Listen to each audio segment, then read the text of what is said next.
편안한 저녁 보내고 계십니까? 뉴스와이드 이상훈입니다. 여야가 총선 공천을 거의 마친 상태인데요. 이제는요, 서로가 자기네 공천을 극찬하고 반면에 남의 당 공천을 깎아내리는 발언들을 쏟아내고 있습니다. 이게 다 알고 보면 유권자들이 들으라고 하는 소리일 텐데요. 막상 유권자들의 귀에는 소음으로 들리지 않을까 이런 생각이 듭니다. 자, 그리고 오늘 민주당 회의실 탁자에 뜬금없이 꽃과 함께 빵이 등장을 했습니다. 생존권을 상징한다고 하는데요. 민주당 지지자들은 다르게 생각을 하나 봅니다. 과연 총선과 이 빵 무슨 관련이 있는지 신호라고 해석을 하고 있다고 합니다. 그 신호 무엇인지 짚어드리겠습니다. 자, 잠시만 채널 고정하시면 1분 뒤에 자세히 전해드리겠습니다.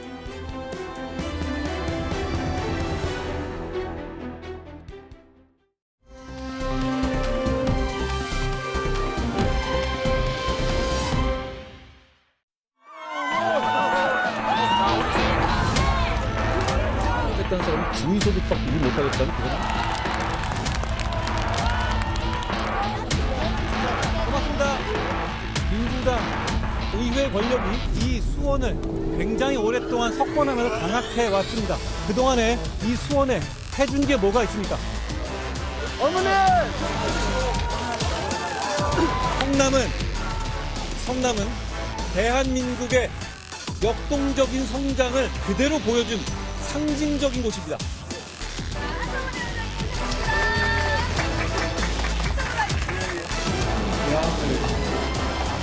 약간 선거를 위해서 다니는 거잖아요. 여기가 너무 좋네요, 이 길이. 오늘 날씨라든가 이런 게 정말 멋진 곳이고요. 여기가 그 유명한 카페거리 아니에요? 네. 자, 얼마 전에 한동훈 비대위원장 충청권 유세 많이 했죠. 그런데요, 최근 며칠 동안은요, 경기도에 집중하고 있습니다. 어제 수원, 그리고 오늘은 용인과 함께 성남을 방문을 했는데요. 성남하면 정치권에서는 이렇게 얘기를 합니다. 이재명 민주당 대표의 정치적 고향 또는 본거지 이렇게 설명을 하죠. 자, 그럼요. 과거에 이재명 대표 그리고 민주당 쪽에서 성남에 대해서 내놓은 설명이 있었습니다. 들어보겠습니다. 저 상대원 꼭대기에 우리가 살았는데 공정한 세상을 만들기 위해서 화장실을 지키면서 아들이 잘 되기만 바랬던 우리 어머니한테 거짓말하고 판검사할 실력이 안 돼서 변호사 해야 되니까 어머니 이해하세요. 이렇게 말하고 깨끗하게 살려고 노력했고 그래서 지금 이 자리까지 왔지만 상처가 너무 많습니다.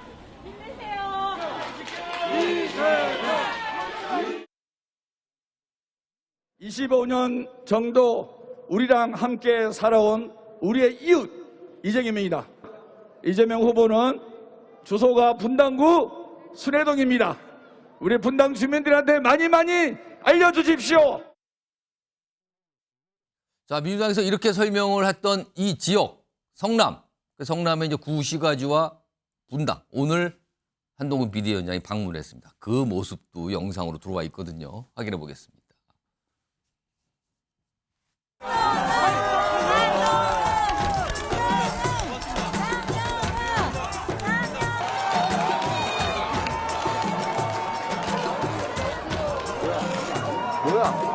이재명 대표의 대장동 비리니 백현동 비리니 하는 식의 비리 때문에 성남 시민의 명예가 훼손됐습니다. 저희가 성남시의 명예를 회복하고 성남을 다시 한번 역동적 발전의 중심에 놓겠습니다. 같은 시간에 이재명 대표는 서초동에서 재판을 받고 있습니다. 법화를 유용했던 세력과 성남 시민의 삶을 개선하는 세력 사이에 어떤 차이가 있는지를 성남 시민들께서 상징적으로 잘 봐주시지 않을까 생각합니다. 자, 저런 모습 특히 오늘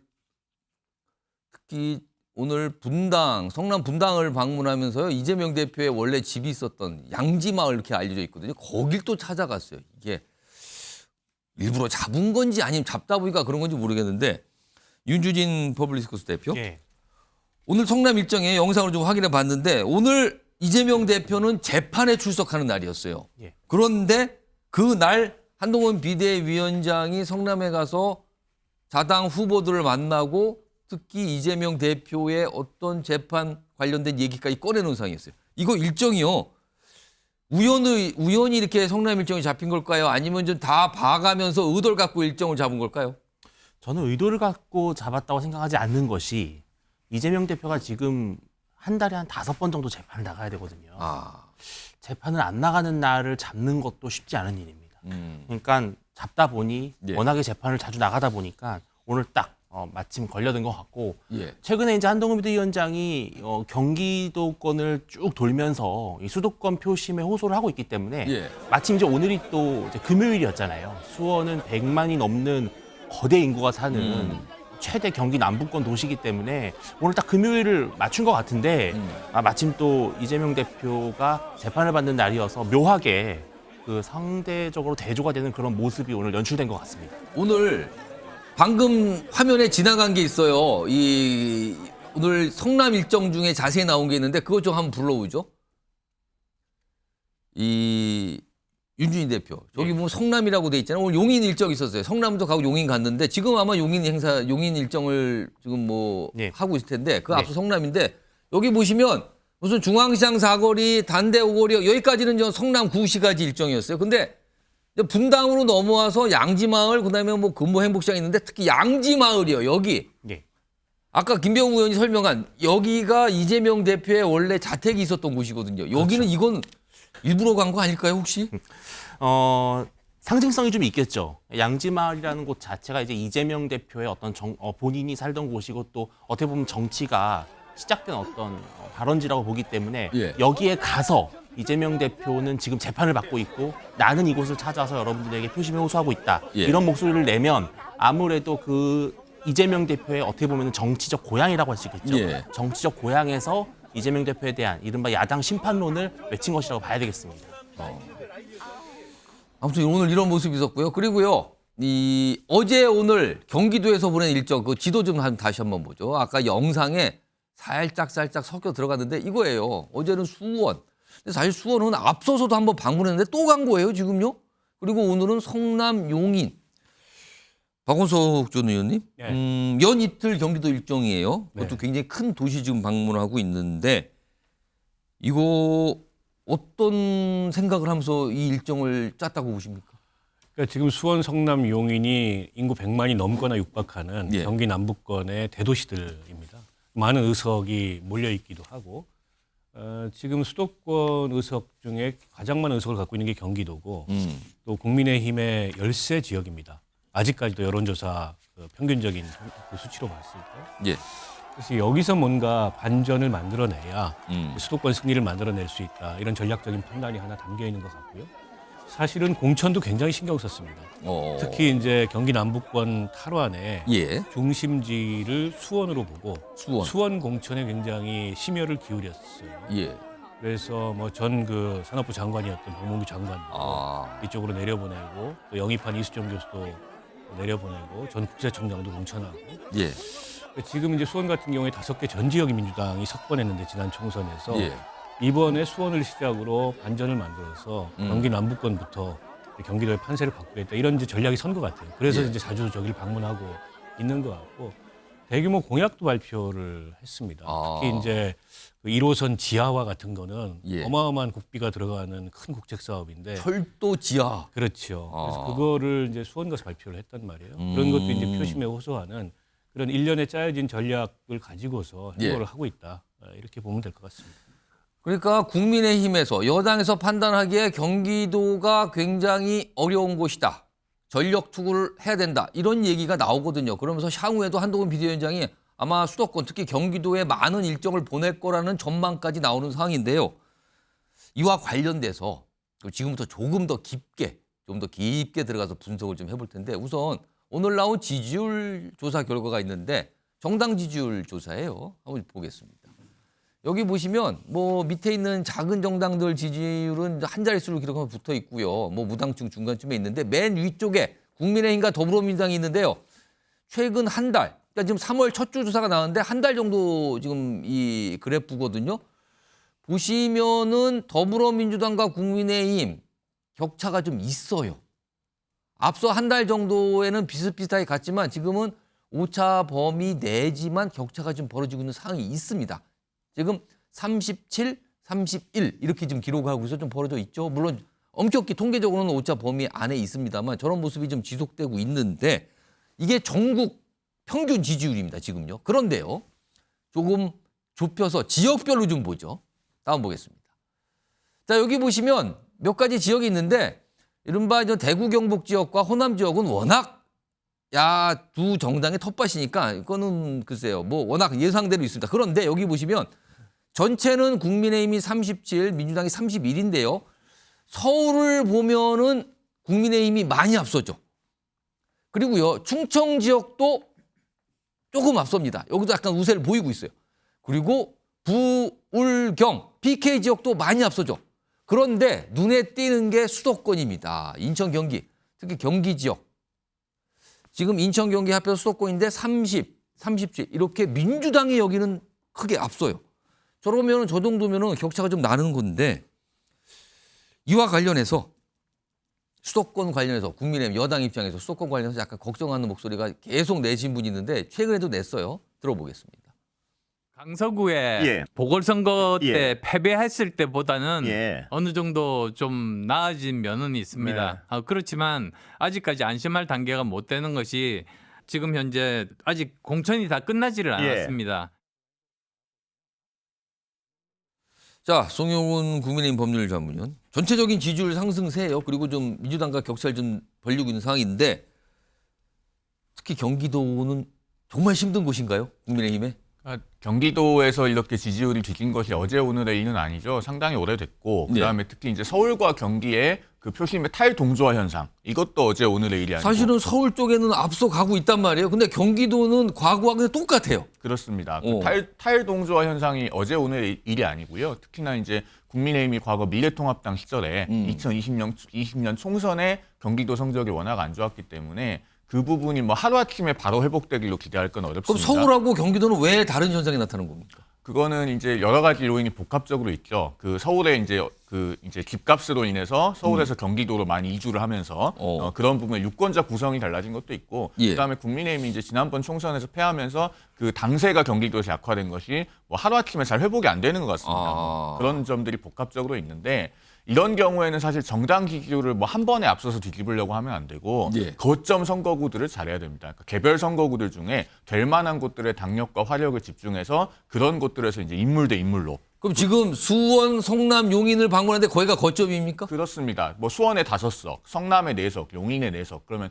벌써 여기만 해서 13석 아닙니까? 반타작을 하면은 6석에서 7석이 여기서 나오는 거예요. 그래서 방문을 하는 거고 그래서 공천도 굉장히 심혈을 기울여서 뭐 수원갑에 뭐 김현준 전 국세청장이라든가 수원정의 이수정 교수라든가 수원병의 박문규 장관이라든가 그렇게 한 거고 용인을 또 특히나 이제 눈여겨볼 필요가 있습니다. 왜냐면요. 용인은 지금 갑을병정이 전부 다 현역 의원이 출마를 못합니다. 갑은 국민의힘 소속이었는데 의원직을 상실을 했고 을과 정은 민주당 현역 의원이 모두 불출마를 선언을 했고요. 그다음에 용인병에서는 민주당 현역 의원이 경선 탈락했습니다. 이렇게 되면 국민의힘이 용인 을병정에서 신인 대 신인으로 싸우기 때문에 상당히 가능성이 있거든요. 그러니까 이런 부분들은 이제 눈여겨보고 오늘 용인에 방문한 것이다 이렇게 보시면 될 것 같습니다.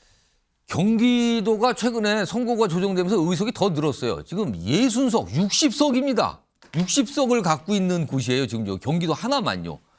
여기에 지금 여야가 뭐 전력적으로 하는 듯한 모습이 나타나는데 서영주 민주당 상근부대변인 지금 특히 국민의힘에서는 성남에 이른바 이재명 대표의 저격수라고 꼽히는 분을 뭐 공천도 하고 막 이렇게 공을 들이는 것 같아요. 국민의힘 입장에서. 그런데 여전히 민주당 입장에서는 경기도는 든든한 곳입니까? 일단 뭐 이제 정치적 지형을 봤을 때 지난 지방선거를 돌이켜 봤을 때 우리가 지방선거 민주당이 되게 참패했죠. 대부분 수도권 다 뺏겼는데요. 단체장들을요. 경기도는 유독 민주당 그렇습니다. 출신의 경기지사가 지금 버텨주고 있는 부분입니다. 그리고 말씀한 대로 수원, 용인, 성남 거기에서 이제 가장 정치적으로 경기도가 중심이 되는 건 수원입니다. 수원을 축으로 해서 경기 남부는 수원의 정치적 정 자체가 용인과 성남에 영향을 줍니다.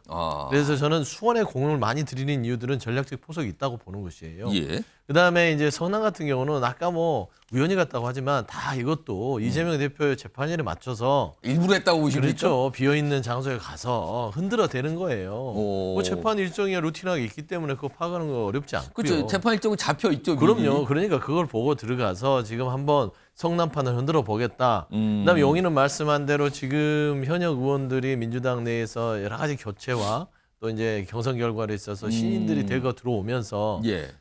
조금은 혼란스럽거든요. 아. 예를 들면 용인에는 김민기 의원이라는 용인의 어떤 말하자면 어떤 하나의 버텨주는 어떤 기둥이 있었는데 예. 그 기둥이 불출마 선언을 하면서 완전 세대 교체가 이루어지고 있어요. 그런 측면에서는 용인과 성남 자체를 한번 흔들어 보면 예.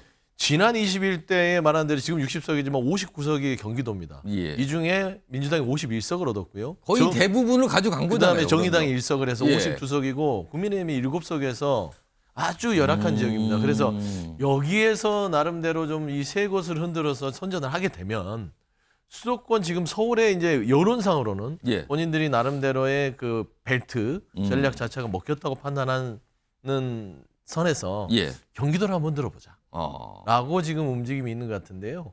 지금 이 정도의 이 말하자면 그 이재명 대표의 어떤 그런 사법 리스크라든지 그다음에 여러 가지 수원에 있는 그러니까 네거티브적인 방식으로 흔들어봤자 예. 흔들리기는 쉽지 않을 것이다. 아 그러면 민주당 입장에서는 여전히 믿는 곳이다 이 뜻입니까? 그러니 여기는 기본적으로 이 펀더멘털 그러니까 이 기본적인 이 토양 자체가야 민주당에 대한 지지층이 굳건합니다. 그러면 그렇기 상대적으로 때문에 덜 신경 써도 된다는 뜻입니까? 그건 그러면? 아니죠. 여기에서 이제 저희가 주목해야 될 부분들은 예. 서울이 지지도가 무너지기 시작하면 이게 경기도로 퍼져나가는 거거든요. 여기에서 이제 공천 잡음에 대한 어떤 리스크를 빨리 차단해서 프레임 전환이 들어가야 됩니다. 근데 이제 이 부분들이 끊기지 않으면 예. 경기도도 안심할 수는 없기 때문에 이 신호를 무시하지 않고 좀 전략적 접근을 예. 해야겠다.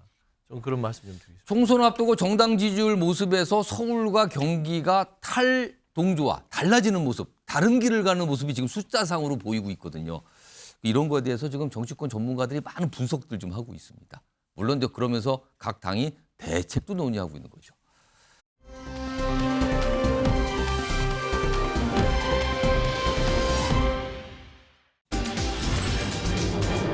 제목도 이겁니다. 느닷없이 소환된 정도당 도대체 왜 그럴까? 이겁니다. 지금부터 왜 그런지 무슨 현상이 있는 건지 지금부터 좀 설명해 드릴 텐데요. 우선 첫 번째 영상 속의 목소리부터 좀 들어보시죠. 그날 이제 영상을 올렸잖아요. 출마. 네, 출마. 그거를 보고 나서 이재명 후보에 대한 책을 좀 써야 되겠다. 그날 제가 너무 충격을 받았어요. 억강부약, 대동세상. 그 얘기할 때 흥분이 되더라. 정조가 백성들의 이야기를 뭐 이틀에 한 번씩은 끊임없이. 이재명 후보가 사실 굉장히 뛰어난 소통의 리더입니다. 성남시장 시절에도 시장실을 개방을 했잖아요. 그죠? 그 생가 자리 200년 넘은 큰 소나무가 있었어요. 그 소나무의 기운이 이재명한테 간 게 아닌가. 난 이제 그런 생각이 막 드는 거야.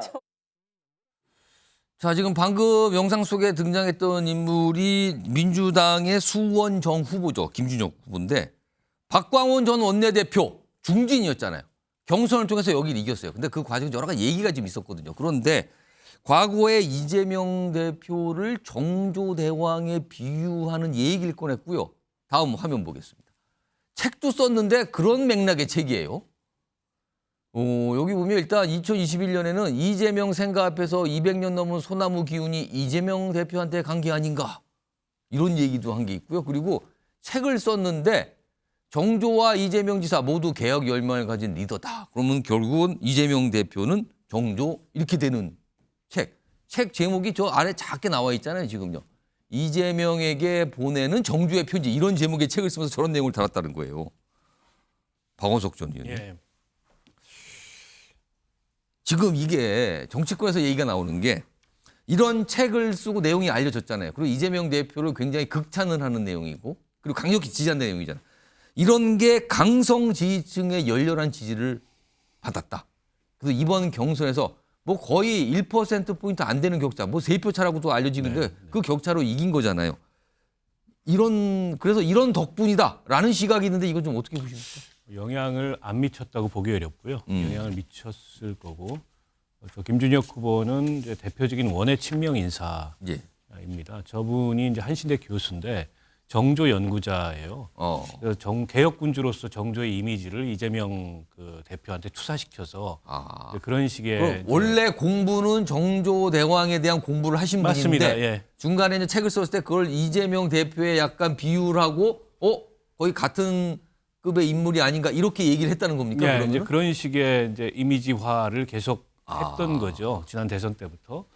그게 아마 그 이재명 대표를 지지하는 민주당의 강성 지지층들한테 어필하는 요소였을 거고. 굉장히 호소했을 것이다. 그게. 이번에 김준혁 후보 입장에서 보면 상당한 이변을 일으킨 거죠. 박광원 의원 같은 경우에는 대표적인 중진 의원이고 직전 원내대표를 했고 그분이 친명은 아닙니다만 비명으로 분류는 됩니다만 굉장히 균형 있는 당내의 중재자 역할을 했던 것도 사실이거든요. 그러니까 박광원 전 원내대표는 사실은 앞서서는 친이낙연계로 대표로 꼽혔던 분 아닙니까 지금요? 그리고 이제 이번에 하위 20%에 포함이 됐는데 예. 그 사실을 본인이 공개 안 해서 몰랐습니다. 그러나 이제 투표가 끝나고 나서 그 사실을 공개했는데 오히려 그걸 공개하는 게 당내 화합이나 통합에 방해가 될까 봐 본인이 일부러 공개하지 않았다라고 얘기할 만큼 당내의 통합을 위해서 노력해온 중진 의원 중에 하나고 상당히 기반도 단단한 분인데 예. 저도 그 경선 결과가 발표됐을 때 가장 놀랐던 게 박광원 의원이 떨어진 거였어요. 탈락했다라는 부분.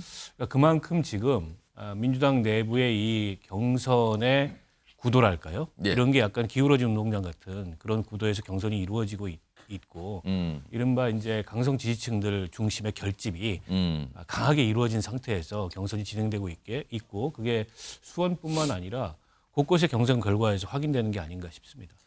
자, 송영훈 위원. 아직은 정확히 모르겠습니다. 분석이 아직은 안 돼 있으니까. 그러니까는 지금 박광원 전 원내대표가 탈락하고요. 김준혁 후보가 경선에서 승리한 주 요인이 민주당 강성 지지층의 열렬한 지지 덕분이었다라고 그게 맞다면 지금 이거는 당내 경쟁이잖아요. 본선에서는 그것만 가지고 당선이 어려운 거 아닙니까? 그래서 지금 국민의힘에서는 이런 얘기를 하시는 분이 있더군요.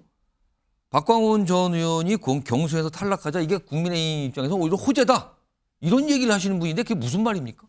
그럴 수 있죠. 왜냐면요. 이제 그 수원정이라고 하는 지역구를 보면 지금 이제 이수정 경기대 교수가 출마를 하지 않았습니까? 예. 그러면은 10년간 정치를 한 삼선 중진인 박광원 원내대표하고 신인이 이수정 교수하고 붙으면 물론 이제 이수정 교수의 참신성이 있고 그분이 또 범죄 심리학자로서 범죄 예방이나 이런 사회 정책에 대해서 가질 수 있는 고유한 장점이 있습니다만 그럼에도 불구하고 박광원 전 원내대표의 중량감이 상당한 것도 부정할 수 없는 사실입니다. 2014년에 이제 730 재보선으로 등원을 해서 정확하게 이제 10년이 됐거든요. 그럼 그동안 쌓인 게 있기 때문에 그 지역에 오랫동안 축적된 기반을 신인이 짧은 시간에 따라잡는다는 게 쉽지 않습니다. 그런데 이제 경선에서 탈락을 했기 때문에 그러면은 김준혁 후보와 이수정 후보를 놓고 비교를 한다면 신인 대 신인으로 대결을 하면은 유권자들이 아무래도 좀 정당을 지우고 머릿속에서 지우고 후보자들끼리 비교할 확률이 아무래도 높아지죠. 그럼 지금까지 국민의힘에서는 만약에 박광원 전 원내대표가 후보로 확정됐더라면 잠깐 부담스러웠다 이 판단을 하고 있었던 겁니까? 그러면 뭐 꼭 그런 판단을 한다기보다는 제가 개인적으로 봤을 때는 이수정 교수도 훌륭한 후보이지만은 그런 부분에서는 약간 미진한 부분이 있을 것이다라고 보는 것이죠. 그런데 이제 후보 대 후보가 되면 유권자들의 시선이 달라질 수 있고 저 부분에서 또 한 가지는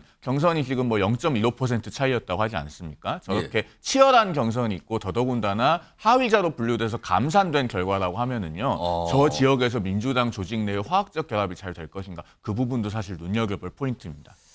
본선에서는 감산이 없잖아요. 본선은 그냥 치러되는 거니까. 그래서 이런 얘기도 좀 나오고요. 정조대왕 얘기가 일단 이재명 대표와 관련돼서 나왔어요. 그런데요. 정조대왕 얘기는 또 한동훈 비대위원장과 관련해서 느닷없이 또 나왔어요. 그 목소리. 어떤 장면에서 그 얘기가 나온 건지 영상으로 확인해 보겠습니다. 한동훈 위원장님이 왕이 되시면 이 여기 상인들 있잖아요. 정조대왕처럼 상인들을 위한 정말 백성들을 위한 그런 정책을 폈으면 어떨까 그런 생각을 오늘 해보면서 우리 회장님으로 소개를 할게요. 분위기 이상한데 이런 거 쓰지 마세요. 네, 한번 전달해 주세요. 고맙습니다. 고맙습니다. 이름이 뭐라고? 김무빈 나는 한동훈이야. 나는 너를 기억할 테니까 너 나 기억해? 고마워. 네. 꿈이 대통령이래요. 나는 대통령의 꿈이 아니니까 네가 해라. 앞서서 뭐 대통령 얘기가 나오는데 정조대왕 얘기까지 나왔어요. 무슨 왕 얘기까지 나오고요. 아, 이렇게 되면 이게 진짜 단순히 그냥 웃어 넘기기만을 하기 어려운 장면인데 윤주진 대표. 한동훈 위원장이 뭐 왕 얘기, 근데 정조대왕 얘기가 나오자 약간 놀란 것 같긴 해요. 놀란 것 같긴 한데 이거 어떻게 좀 보십니까? 본인이 약간 당황했을까요, 이거? 당황했다기보다도 이런 말들이 나왔을 때 이 지지층들이 쭉 이쪽으로 우르르 몰려가면서 마치 한동훈 비대위원장을 신격화하고 왕처럼 그렇게 모시는 모습, 분위기가 연출되면 아무래도 국민의힘이 너무 자만하는 거 아니냐. 좋을 게 없다. 네, 그리고 한동훈 비대위원장이 지금 대선 선거운동하고 있냐. 이런 비판을 받기가 십상이기 때문에 한동훈 비대위원장이 요즘에 보시면은 어떠한 당에서 문제가 발생하거나 설화가 발생하면은 곧바로 문자 메시지를 날린다든지 진화에 나섭니다. 완전히 그 여론 소방수 역할을 하고 있는데 지금 방금도 마찬가지로 그 현장에서 바로 그런 말씀은 좀 옳지 않다라고 함으로써 본인이 어떤 그런 논란을 차단하고 또 어떤 겸손한 모습 이런 모습을 보인 것 같아서 좋지만 아무래도 이제 지금 한동훈 비대위원장을 둘러싼 이 보수 지지층의 기대감이 워낙에 높기 때문에 정조대왕 얘기가 나오는 것인데 이건 저는 그렇습니다. 이런 단순한 일반 지지층이 정조대왕을 얘기하는 것과 나름대로 공당의 이 지역구 후보로 나선 분이 당대표를 정조대왕에 비유하는 것은 완전히 다른 문제거든요. 아, 이건 차원이 다르다? 그렇습니다. 지지자와 후보는 다른 거다? 일반 국민 개인이 뭐 자기가 좋아하는 정치인을 왕에 빗대는 것이 그건 자유가 있는 거죠. 근데 아까처럼 이렇게 후보가 나서서 이렇게 너굴적인 명비어천가를 부르는 것은 좀 낯뜨거운 모습이다 이렇게 보입니다. 소영주 부대변인, 지금 한동훈 비대위원장 관련해서 그 어떤 상인들 대표자분께서 정조대왕 얘기하면서 한동훈 비대위원장 얘기를 꺼냈어요. 그러자 약간 그러면서 한 말이 뭐 보통 상식적으로 생각하면 그런 얘기하면 아유 감사합니다. 뭐 그런 말씀까지 하십니까? 라고 넘어갈 수도 있을 것 같아요. 근데 굳이 기자들 향해서 이런 거 쓰지 마세요. 이런 거잖아요. 그러면은 정말로 이른바 우리나라에서 지금 왕이라고 표현하면 사실 대권이잖아요. 이거 대권 뜻이 없어서 그런 걸까요? 아니죠.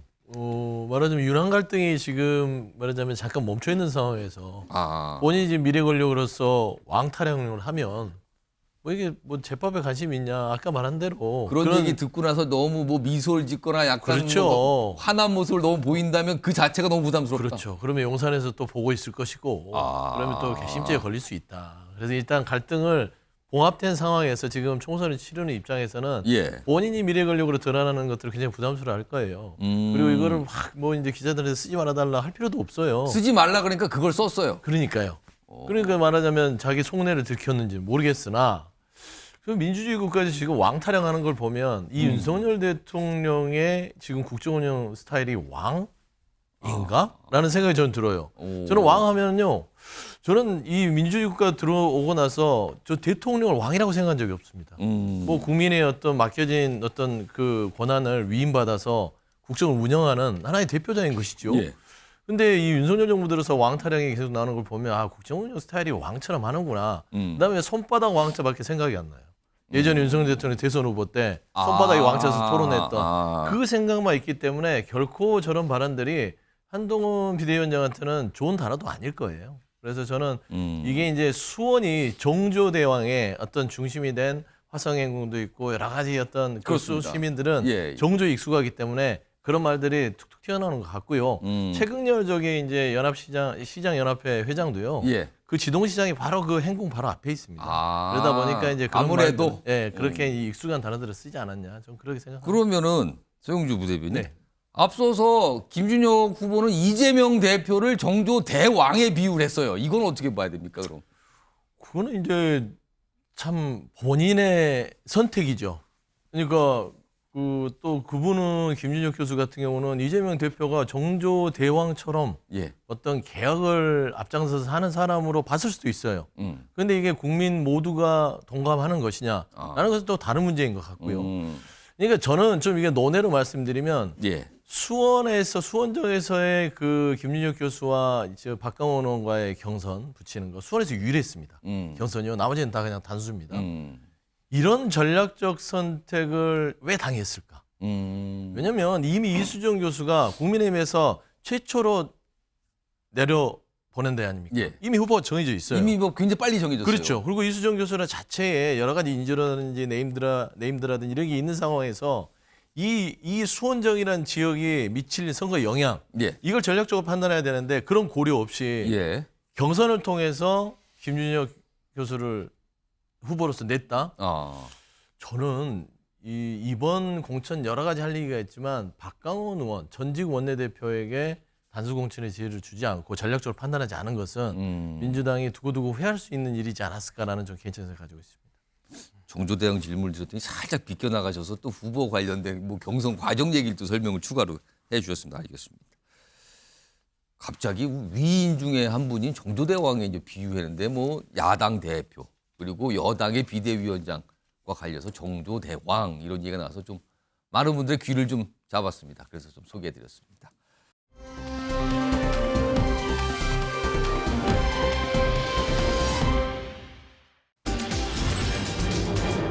드릴 들고 협박, 살벌한 선거판. 아니 지금 선거인데 왜 드릴이 등장을 합니까? 협박이요? 이거 어떻게 하겠다는 걸로 느껴지잖아요, 지금. 이건 공포를 조성합니다, 이렇게 되면은요. 자, 최근에요. 약간 논란이 됐죠? 어떤 이 거리에서 유세를 하잖아요, 요새 후보들이요. 그런데 거기에 가서 아마 그쪽 분에 대한 반감 또는 그 후보가 소속된 정당에 대한 반감을 갖고 있나 봐요. 막 뭐라고 항의하고 이런 모습이 있었는데 우선 그 영상부터 좀 확인해 보겠습니다. 모욕죄고 어쩌고 안 쫄아 어쩌라고.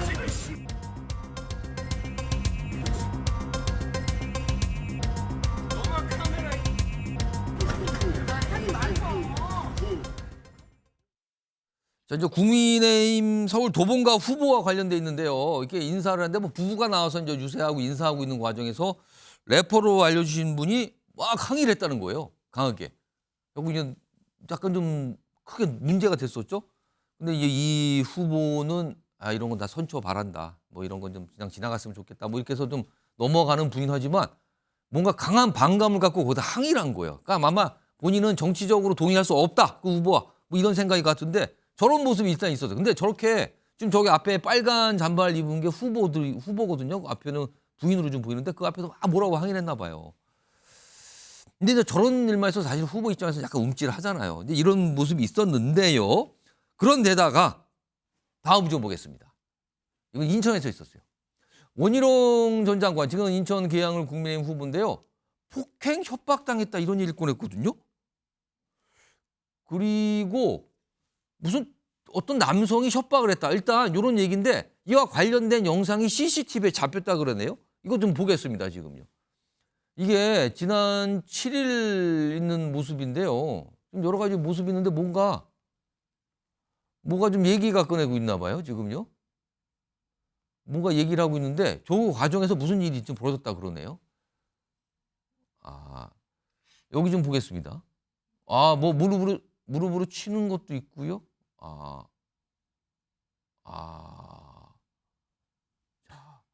자, 앞에 보겠습니다. 다시 내용이.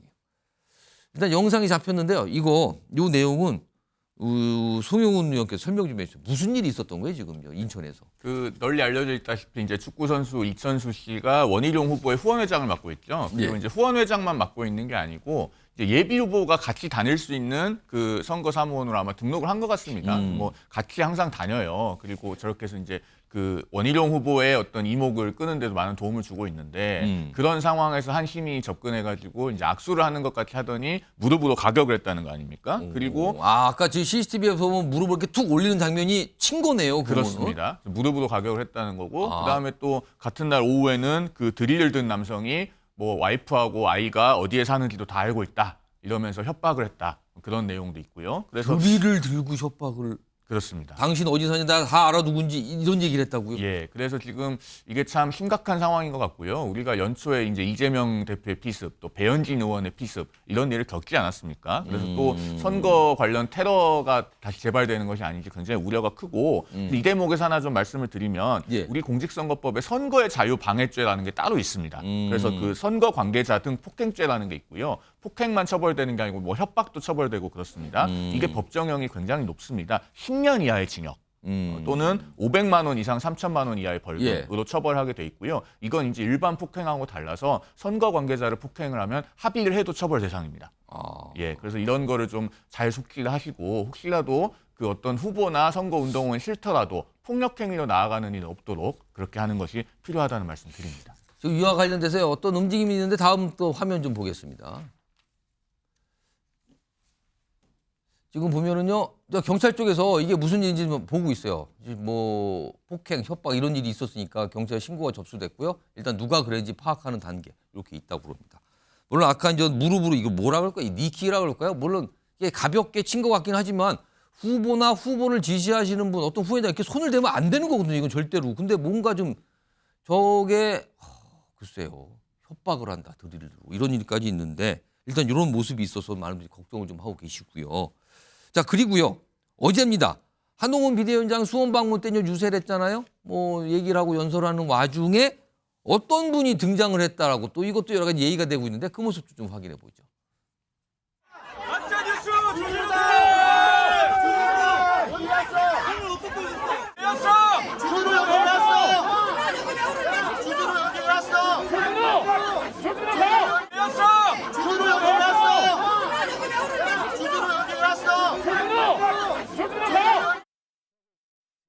저게 어제 수원에서 한동훈 비대위원장이 연설하고 유세하는 과정에서 주진우 전 기자, 주진우 전 기자, 뭐 아시죠? 시청자 여러분께도 정치에 많은 분들은 아실 거예요. 어떤 인물인지. 근데 서영주 부대변인, 근데 왜 거기 현장에 있었던 걸까요? 지금 현재 뭐 본인이 왜 거기 갔는지를 밝히고 있지 않은 것으로 알고 있어요. 취재를 하러 간다. 근데 제 생각에는 전체적으로 좀 분위기를 좀 보고 싶었던 것 같아요. 한동훈 비대위원장이 어딜 방문하게 그렇죠. 되면 어떤 분위기인가? 기자 본능이죠. 궁금했다. 예, 뭐 이제 한동훈 뭐 지금 비대위원장의 움직임이라든지 지금 현재 뭐 수원의 어떤 흐름인지.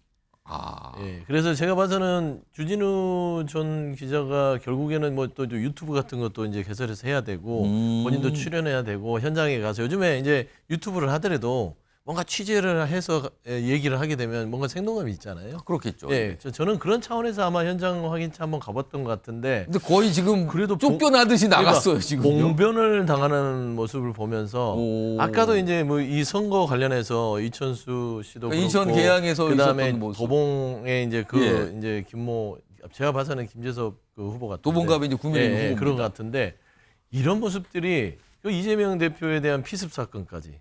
그러니까 이제 그런 거를 보면서 물론 지금까지 나타난 모습은 그래도 그나마 상대적으로 가벼운 모습이라서 뭐가 크게 보이진 않았어요. 지금은. 바늘도둑이 소도둑 된다고요. 그러니까 결국엔 이런 것들이 용인되고 자꾸 극단으로 치우치는 것들이 표출되는 거잖아요. 한국 사회가 정말 이 정치권이 책임져야 될 부분들은 이런 겁니다. 극단으로 치게끔 대한민국이 병들게끔 우리가 방치한 게 아닌가. 지금 한동훈 비대위원장과 우리 민주당도 마찬가지지만 서로 지금 헐뜯고 있잖아요. 또 서로 비호감 정치를 하겠다는 겁니다. 비호감으로 선거 치르겠다는 거예요. 그러니까 결국에는 양 지지층에서는 결국엔 저는 폭력적이고 물력을 쓰는 게 계속 나타난다. 저는 이런 부분들은 좀 공권력으로 단호하게 좀 처벌해야 된다. 저는 그런 좀 말씀드리고 싶습니다.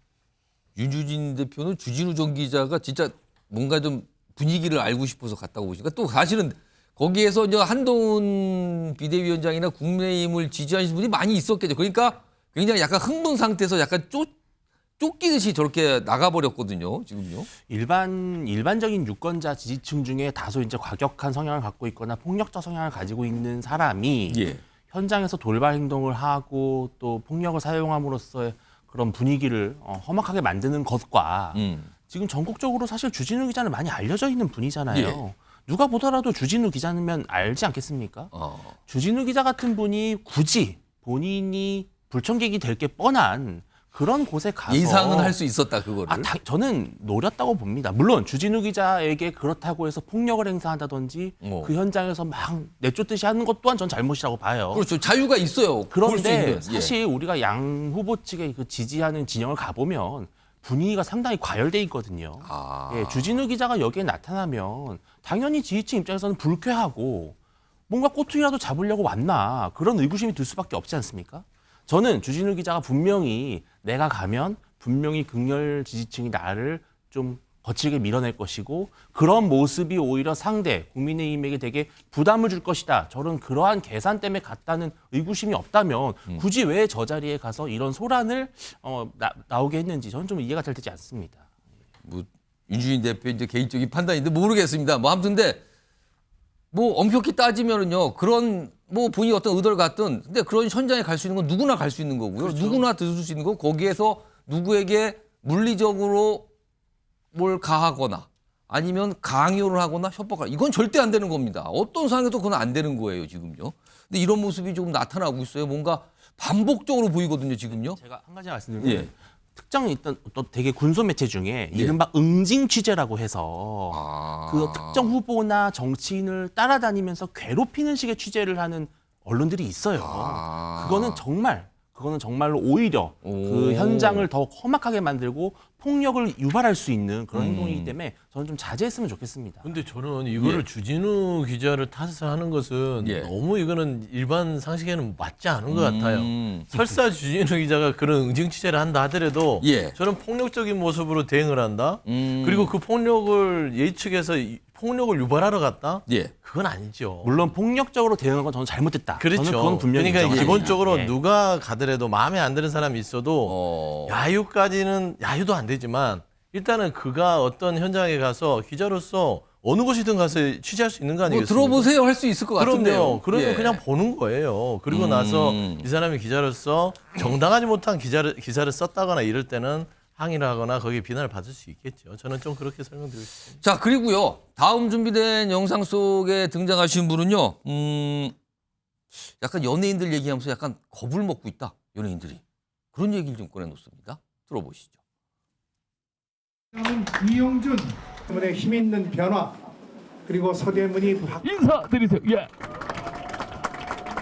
아니 좌파 연예인들은 앞장서는데 우파들은 겁먹고 못 나고 있습니다. 지금 우파 연예인들 목숨 걸어도 누구 하나 보장됐습니까? 전 가정도 없고 방송도 없고 제 일도 없습니다. 전국에 국민의힘 공천 확정된 후보들 들이댈 겁니다.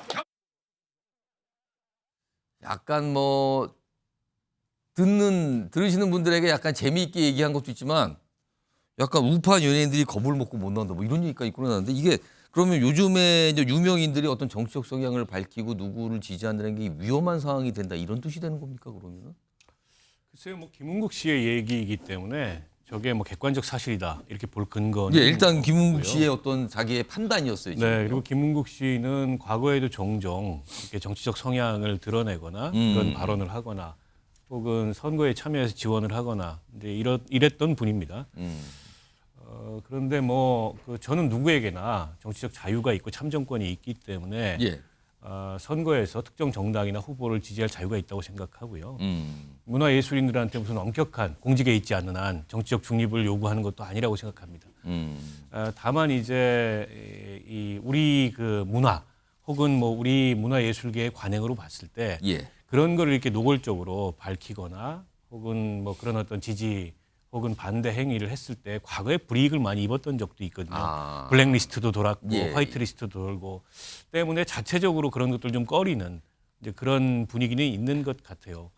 그럼에도 불구하고 이제 소수의 문화예술인들은 그럼에도 불구하고 자기 입장을 밝히거나 후보를 지지하거나 지원하는 활동을 하는데 뭐 좌파는 그걸 꺼리낌 없이 드러내는데 우파연대는 겁먹고 못한다. 그건 이제 김은국 씨의 생각이고 그런 판단을 했나 봐요. 일종의 이제 뭐 갈라치기 비슷하게 저 상황을 얘기하시는 건데 그렇게 적절한 언급인가 싶습니다. 그냥 본인은 본인이 지지하는 정당, 본인이 지지하는 후보를 지원하는 활동을 하면 되지 뭐 누구는 어떻다 이렇게 평가할 문제는 아닌 것 같아요. 최근에 유명인들, 그러니까 어떻게 보면 셀럽이라고 할 수 있는 분들, 방금 네 분 정도 나왔는데 지금 각각의 어떤 지지 의사를 밝히죠. 여기 보면 가수 김은국 씨는 한동훈과 다니고 싶다.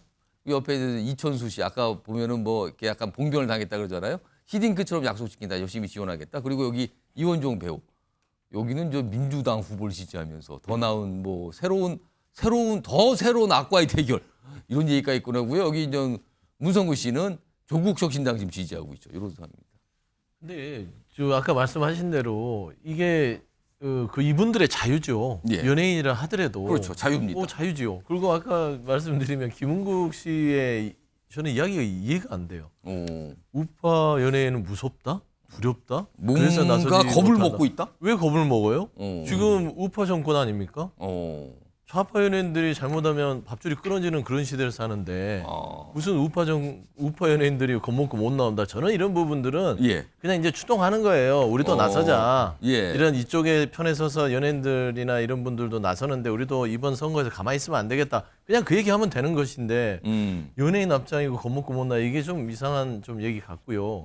아까 뭐 이천수 씨 같은 경우도 원래는 보세요. 예전에는 송영길 전 의원을 엄청 응원했던 과거에는 그랬습니다. 분이에요. 근데 선택을 또 원희룡 의원한테 고민을 못 갑니다. 그래서 제가 자유라는 거예요. 이건 좌파 우파가 없습니다. 개인적인 선택일 뿐이에요. 이거를 가지고 뭐 나눠서 좌파네 우파네 김은국 씨가 이렇게 얘기하는 자체부터가 굉장히 사고가 경직됐다고 저는 개인적으로 좀 판단해요. 유진 대표. 최근에 건국전쟁을 봤다는 이유만으로 나얼 씨가 상당히 악플 세례를 받았죠. 그리고 이승만 기념관에 후원을 했다는 이유만으로 배우 이영애 씨가 또 엄청난 비난에 시달렸습니다. 제가 말씀드리고 싶은 거는 지금 정권이 우파냐 좌파냐가 중요한 것이 아니라 문화예술계 자체가 사실은 다소 특정 정치 성향이 조금 지배적이다라는 해석이 사실은 보편적이죠. 그래서 본인의 보수적 성향, 우파적 성향을 커밍아웃하는 순간 그 안에서의 어떤 따돌림, 일감이 떨어진다든지 알게 모르게 가해오는 그런 압박 이런 것들이 실제로 있다고 해요. 아마 김은국 씨가 말한 것은 그런 대목인 것 같고요. 그런 면에서 우파 연예인들이 좀 용기를 냈으면 좋겠다. 아마 그 정도로 받아들이면 될 것 같아요. 연예인도 사실은 자유롭게 정치적 의사 표현을 할 수 있어요. 근데 또 워낙 파급력이 크니까 그걸 가지고 그게 옳으냐 틀리냐 갑론을박이 또 벌어진 것 같기도 합니다. 이런 상황입니다. 이런 가운데요. 지금 인천 계양을 사실은 여기는 민주당의 텃밭이잖아요. 그렇게 인식이 되는 곳인데 최근에 원희룡 전 장관이 도전을 하면서 굉장히 활발하게 활동을 하고 있거든요. 그리고 여기에 보면은 이재명 대표가 현역 의원인데 사실은 어떤 재판 출석 이런 것 때문에 자주 못 가는 거 아니야. 이런 시각까지 뭐 동시에 나오고 있는데 관련 영상부터 좀 확인해 보겠습니다. 안 받았겠다. 저기 가요. 이거 알겠습니다. 사장님 아무나 드리지 말았어. 아니요. 왜 그래요? 기분 나쁘게. 알겠습니다. 네. 저도 이 결심을 하는데 좀 많이 힘들었거든요. 또 와이프랑 엄청 좀 싸우기도 했고. 총선을 얼마 앞두지 않은 상태에서 야당의 당대표가 법정을 드나드는 이 모습이 우리 국민들 보시기에 참으로 딱할 것입니다. 자, 다음은요. 오늘 인천 계양과 관련된 지지율 조사 결과가 최근에 좀 공개가 됐는데 그 내용 좀 소개해드리죠. 여기 보시면요. 지역구 국회의원 투표 희망. 여기 보면 이제 원희룡 후보, 이재명 후보 이제 후보가 됐어요. 각각 41대 45. 그러면은 이거는 어떻게 좀 해석해야 되나요? 접전인가요? 아니면 오차 정도 범위 이런 데 안에서 좀 뭔가 격전지가 되는 모습인 건가요? 41대 45로 나왔습니다. 지금요. 여기 보면 유동규 후보는 1% 정도 지금 나왔네요. 저렇게 41대 45. 사실 여기는 앞선 조사나 과거의 어떤 선거 결과 보면 한 10%포인트 이상의 차이를 늘 보이던 곳인데 최근에 지지율 결과는 상당히 좁혀지는 모습이 분명히 나타나고 있거든요. 다른 결과 좀 하나 더 볼까요? 내용이. 이 지역에 인천 계양을의 정당 지지도도 국민의힘과 민주당 보면은 37, 39. 이거는 전국 조사가 아니라 계양을만 조사한 거예요. 계양을에 계신 분만. 계양을에 계신 분들만. 37대 39. 그러니까 이것도 굉장히 좁혀져 있는 상황이거든요. 자, 이거를 좀 어떻게 해석해야 되는지. 송영훈 의원. 민주당 텃밭 중에 텃밭으로 하는 계양을이에요. 약간의 뭐 변화가 생길 건가요? 아니면 이거는 어떻게 좀 해석해야 될까요, 이거를? 이재명 대표에게 지금 빨간불이 들어왔다고 봐야 됩니다. 왜 그러냐면요. 일단 출발점이 어딘지를 볼게요. 이재명 대표가 지난번 보궐선거에서 당선이 될 때 득표율이 55.2%였습니다. 절반을 훌쩍 넘어갔어요. 그렇습니다. 거기서 출발을 해야 되는데 그 55.2%의 득표율은 민주당 지지층과 또 이재명 대표 개인의 지지층이 합쳐진 결과입니다. 그런데 지금 이제 비명행사 공천 파동이 생기면서 이게 지금 결합이 느슨해지고 이완이 되고 있어요. 그러면은 이제 민주당에서 그 저 친문 지지층, 특히나 또 이재명 대표에 반대하는 지지층은 적극적으로 이재명 후보를 위해서 나가서 투표해야 될 이유가 점점 희미해지고 있어요. 그러면은 그 55.2%를 만들어냈던 결합이 느슨해지고 있는 게 가시적으로 나타나고 있고 그게 지금 방금 보신 여론조사 결과다. 저는 그렇게 해석을 합니다. 이게요, 이재명 대표가 잘 생각해야 되는 게 전당대회 때 당선이 될 때 민주당의 세력 분포는 이재명 대표가 77%, 그다음에 나머지가 23%였습니다. 그러면 10명 중 2명 정도는 이재명 대표에 반대하는 당원 지지층인 거예요. 55.2%에서요. 10명 중 1명이 이탈하면 50% 밑으로 떨어지고요. 10명 중 2명이 이탈하면 45% 밑으로 떨어집니다. 그러니까 이재명 대표의 과제는 지금 무슨 개항을 많이 찾아가서 한다고 될 문제가 아니고 당내에 이미 발생한 비명행사 공천 파동을 수습을 해야 돼요. 그것에 답이 안 나오면요. 개항을이 어떻게 될 수 있냐면 2008년 경남 사천 선거처럼 될 수가 있습니다. 그때가 어떻게 됐습니까? 그때 이방호 사무총장이 원래 그 전에 60% 받고 2004년에 당선됐던 지역입니다. 그런데 2008년에 소위 친이계 공천에 대한 책임이 이제 이방호 사무총장에게 집중이 되면서 그때 1000만 뜻밖에도 민주노동당 강기갑 후보한테 패했거든요. 그런 일이 발생했는데 만약에 그 비명계 지지자들이 이 개항을해서 전략적인 투표를 해서 이재명 대표를 낙선시켜야겠다 이런 그 관점에서 투표를 하게 되면요. 이 지역에서 이변이 발생할 수 있습니다. 민주당 소속인 소영주 부대변인. 그런데 지금 이재명 대표는 사실 3월도 이 재판 출석이 많이 잡혀 있는 상황인데 이렇게 되면은 전국 선거를 당대표 지휘해야 되는 입장이기도 하고 본인의 지역구도 자주 방문해서 거기도 열심히 선거를 해야 되는데 이게 어떻게 된 거야? 이게 만만치 않다. 어렵게 되는 거 아니냐는 시각이 있는데. 그러니까 이제 이런 취만 보면은 좋은 지금 신호는 화면에 아니에요. 재판 일정이 나오는데 굉장히 자주 그렇죠. 가야 돼요, 지금요. 그렇죠. 그러니까 이제 원래 선거 기간에는요, 욕을 먹어도 지역구에서 먹어야 됩니다. 그래야 그게 이제 투표 성향에 반영이 되는 것인데 예를 들어서 윤석열 정권이 이런 부분들을 다 기획하고 끌고 왔다라고 볼 수밖에 없는 거예요. 저희는. 어떤 겁니까? 그럼 뭐 팔다리 다 잘라놓은 거죠. 기소해서 재판 과정을 총선에 맞춰서 이렇게 한꺼번에 다 재판을 받을 수 있도록 해서 정신 못 차리게 하겠다. 그래서 진두지휘할 야당 대표 자체가 본인의 재판과 여러 가지 사법 리스크 때문에 본인 지역구의 선거도 힘들게 되고 당에 대한 전체적인 총선이었던 진두지휘도 어렵게 막아놓은 것이라는 거예요. 근데 그거는 뭐 이제 외적 환경은 이미 갖춰져 있기 때문에 중요한 거는 인천경에서 승부가 어떻게 될 것이냐 아니겠습니까? 근데 지금 보면은 뭐 갤럽 조사가 뭐 이게 정확하게 뭐 향후에 투표로 결정되는 건 그건 아직은 아니니까요. 시간이 많이 남아 있으니까요. 그렇죠. 근데 이제 이게 격차 자체가 한 두 자릿수 정도에서 시작했던 부분들이 오차 범위 내로 왔다라는 것은 분명히 이재명 대표가 지역에서의 많은 시간들을 보내지 못하는 부분들이 반영된 부분은 분명히 있고요. 그다음에 두 번째는 말씀한 대로 주변에서 지금 이제 공천이 끝나고 나면 선택받은 사람과 선택받지 못한 부분에서 선택받지 못한 부분들이 결국에는 이반을 하게 돼 있어요. 근데 그걸 어떻게 감싸 안아서 하나로 만드느냐.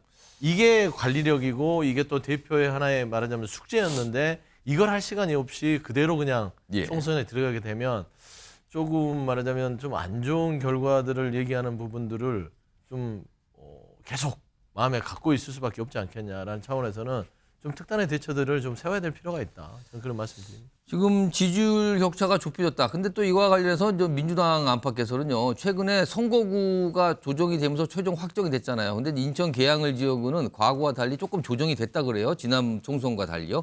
근데 그 조정돼서 뭐 들어가고 나온 전적을 따지고 보면은 새로 들어올 지역이 이재명 대표에게 좀 유리한 거 아니냐. 또 이런 분석까지 내놓은 부분이 있는데 일단 지지율 결과상으로는 조금 이거는 이전에 선거를 기준으로 한 거지만 그럼에도 불구하고 뭔가 좁혀지고 있다 이런 모습이고요. 그리고 아까 잠시 나왔지만 이재명 대표가 3월에 재판 일정이 많아요. 화면 좀 보겠습니다. 보시면은요 이게 일주일에 여러 차례 가야 되는 경우도 있어요 지금요. 내용 좀 보겠습니다. 여기 보면 오늘 선거법 위반 혐의 재판이고요. 12일에는 대장동과 성남FC 관련된 의혹 혐의 그리고 18일에는 위중교사 관련된 혐의 그리고 19일에 다시 대장동 성남FC 관련된 거 그리고 20일 선거법 지금요 3월 이게 좀 몇째쯤입니까? 넷째쯤입니까? 이쪽 뒷부분에는요 일주일에 3번을 가야 되는 상황도 발생. 저는 때 본격적으로 선거운동에 막 들어가야 될 시기인데 그러니까 이렇기 때문에 지금 이게 전국 선거와 본인의 지역구 선거운동 이게 쉽지 않은 거 아니냐 이런 얘기가 지금 나오고 있는 상황입니다. 지금 저렇게 좀 자주 잡혀 있습니다. 지금. 자, 이 주제 좀 여러 가지 상황 좀 다뤄봤고요.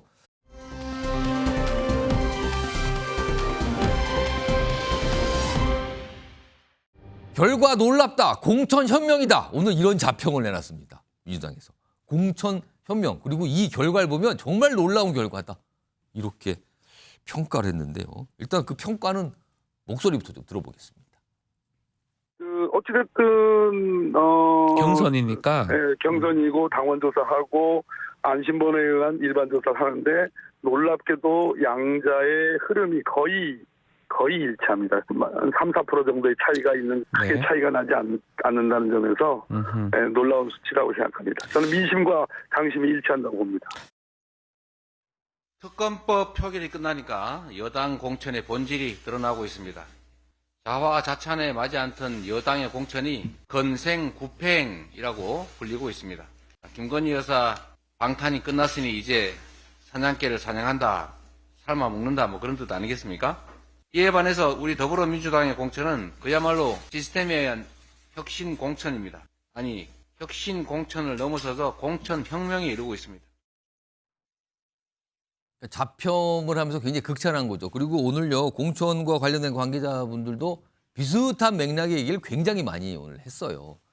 자, 이와 관련해서 한동훈 비대위원장 가만히 있지 않죠. 사실은 민주당에서 나오는 어떤 건건이 거의 대변인 이상으로 좀 반박하고 설명하고 그래요. 그와 관련된 목소리도 있습니다. 들어보시죠. 말도 진짜 재미없이 만드네요. 뭐라고요? 무슨 그렇게 한심한 표현 만들 시간이 있으시면 지금 저 공천을 민주당 내부에 있는 사람들조차 정상적인 공천이라고 생각하겠습니까? 대표의 비서뿐 아니라 대표 배우자 김혜경 씨의 배우자들까지도 줄줄이 단수 공천을 했다가 한번 걸렸다가 번복했지만 하나는 뭐 그러고 있잖아요. 제가 이 당에 와서 가장 가깝게 지내고 가장 매일 보는 우리 김영동 비서실장도 단수가 아니라 경선을 합니다. 그 차이가 그렇게 우스갯소리로 볼 문제인가요? 그러니까 민주당에서는 오늘 설명을 내놓고 이거 비명행사, 그러니까 민주당 입장에서 억울하다 이런 취지의 설명을 하면서 이건 공천 혁명입니다. 그리고 얼마나 놀라울 정도로 잘 된 건가, 당신과 민심이 일치했다 이런 설명까지 오늘 많이 나왔어요 지금요. 여당 공천에 대해서는 굉장히 또 비판했고요. 물론 또 여당에서도 민주당 공천 비판하고요. 그리고 이제 자당 공천에 대해서 굉장히 좀 평가를 높게 하고 또 이런 게 반복되고 있는 상황인데 일단 윤주진 대표 오늘 민주당에서 내놓은 자평 이거 좀 어떻게 들으셨습니까? 세간의 어떤 여론조사라든지 민심과는 완전히 괴리된, 완전히 거꾸로 된 해석인데 놀라운 어떤 자화자찬이라고 봐야 되겠죠. 근데 혁명은 맞는 것 같습니다. 혁명이요? 왜냐하면은 이 문 씨의 민주당에서 이 씨의 민주당으로 바뀌었거든요. 그럼 친문에서 친이로 다 완전히 바뀌었다고 역성혁명 공천이었다고 봐야 되겠습니다. 역성혁명이요? 예, 그렇게 봐야 될 것 같고요. 아무리 김건희 여사에 대해서 비판적이지만 그래도 야당 대표의 입에서 뭐 건생구팽 이런 표현이 나오는 것은 우리 국가적으로 봤을 때는 그렇게 좋은 일은 아닙니다. 예, 건전한 비판 또 품위 있는 비판을 할 수 있는데요. 특정 영부인의 이름의 어떤 이름을 따서 이렇게 조어를 하는 것은 야당 대표의 품격과는 맞지 않다 이런 말씀을 드리고 자화자찬이라는 것은 결국은 조급함이죠. 여유가 없기 때문에 애써 가리려고 하고 포장하는 것인데 실은 지금까지 이루어진 민주당의 일련의 공천 과정을 보면은 비명, 친문계에 대해서 상당히 시스템 공천을 했습니다. 시스템에 의한 어떤 쳐내기, 살생부 공천이 이루어졌다는 점은 아마 민주당 내부에서도 부정하기 어렵기 때문에 애써 여론을 진화하기 위해서 이렇게 좀 자화자찬을 한 것이 아닌가 이렇게 볼 수밖에 없을 것 같습니다. 지금 공천에 뭐 직접적으로 관련된 분은 아니지만 민주당 소속이에요. 김동연 경기지사. 약간 걱정하는 얘기를 좀 꺼내놨습니다. 들어보시죠. 그 내용. 지금 정권 심판론이 이 공천 평가로 대체되는 것 같아서 좀 걱정입니다. 상당히 우려를 하고 있고요. 많은 분들이 지금 이게 김대중 대통령이나 노무현 대통령이 민주당 같지 않아서 또 이런 공천 잡음으로 이 환한 지층 이탈을 걱정하고 있습니다. 이거는 박원석 전 의원님 이거 어떻게 좀 평가하세요? 글쎄요, 뭐 객관적인 평가라고 보기가 어렵죠. 그러니까 공천 혁명이라는 건 남들이 그렇게 평가해 줘야 되는 거고 제3자가 그렇게 평가해 줘야 그게 공정한 거지 당사자들이 자화자찬격으로 얘기하는 거는 좀 적절치 않은 것 같고요. 공천이 혁명이었다면은 당내에서 공천 갈등으로 인해서 예. 이미 한 10여 분의 의원들이 탈당하고 앞으로도 더 이탈할 가능성이 있는 이런 상황이 됐겠습니까? 게다가 지금 이제 통합선대위로 이거를 좀 봉합해 보기 위해서 노력을 하는데 예. 뭐 김부겸 전 총리라든지 전세균 전 총리라든지 이분들 같은 경우에 실질적인 어떤 통합 조치가 선제되지 않으면 선대위원장 맡을 수 없다 이런 입장에 서 계신 것 같아요. 이것만 보더라도 민주당의 원로들도 나서서 걱정할 정도로 이번 공천이 공정성이나 객관성 같은 걸 좀 잃은 그런 일종의 이제 개파 공천이었다라는 거는 뭐 주지의 사실인 것 같고.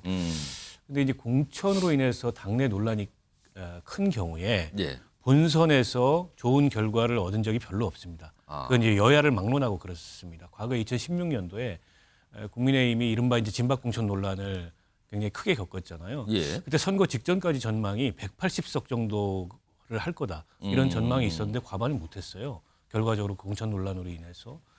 지금 불과 한 달 전쯤만 하더라도 정권 심판론이 굉장히 높기 때문에 민주당이 큰 무리가 없으면 과반은 하지 않겠나 이런 전망이 대체적으로 많이 나왔습니다. 근데 이 공천 논란을 겪으면서 그런 전망이 사라지고 있고 정당 지지율로 지금 일단 어떻게 보면 민주당의 불안정성이 보이고 있거든요.